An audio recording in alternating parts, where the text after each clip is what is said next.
பிஸ்மில்லாஹிர்ரஹ்மானிர்ரஹீம். அஸ்ஸலாமு அலைக்கும்.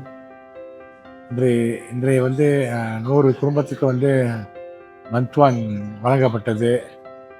நம்ம தத்து சவுல் முக்மீன் என்னோட பொருள் ஜாமானுங்க மொத்தம் கொடுக்கப்பட்டுச்சு. அதுல அந்த நேரத்தில் வந்து தத்து சவுலுக்கு நான் நன்றி தெரியப்படுத்திக்கிறேன். இது வந்து ஜாமான் வந்து எல்லாத்துக்கும் வந்து வழங்கப்பட்டுச்சு.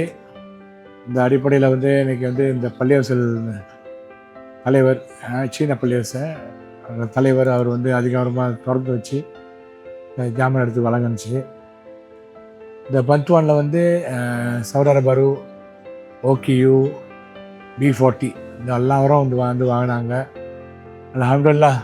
இந்த நேரத்தில் வந்து முக்கியமாக வந்து தத்து சவுலுக்கு வந்து நான் வந்து நன்றி தெரியப்படுத்திக்கிறேன். இந்த நேரத்தில் வந்து ஜாமான் கொடுத்து இந்த ஏழைங்களுக்கு இந்த நோம்பு மாதத்தில் கொடுத்ததுக்கு ரொம்ப நன்றியை தெரியப்படுத்திக்கிறேன். அல்ஹம்துலில்லாஹ். நன்றி. அஸ்ஸலாமு அலைக்கும். Assalamualaikum warahmatullahi wabarakatuh.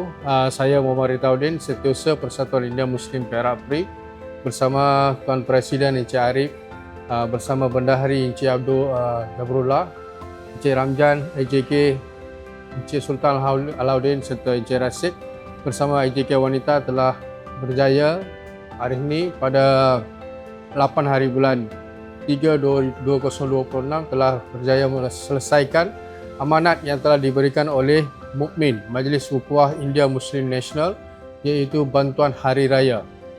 Hari ini Alhamdulillah kami telah selesai sampaikan sebanyak 100 kotak bantuan makanan kepada asnaf di sekitar kawasan Ipoh. Seperti yang telah diberitahu oleh Tuan Presiden kami, sekali lagi kami ahli jawatankuasa mengucapkan terima kasih kepada Datuk Wira Sahul dan Mukmin kerana mempercayai PRIM dalam menguruskan bantuan pada hari ini. Semoga Allah SWT akan kabulkan semua doa kita sempena bulan Ramadan yang mulia ini. Jazakallahu khair. Terima kasih. Assalamualaikum warahmatullahi wabarakatuh. Ramadan Mubarak.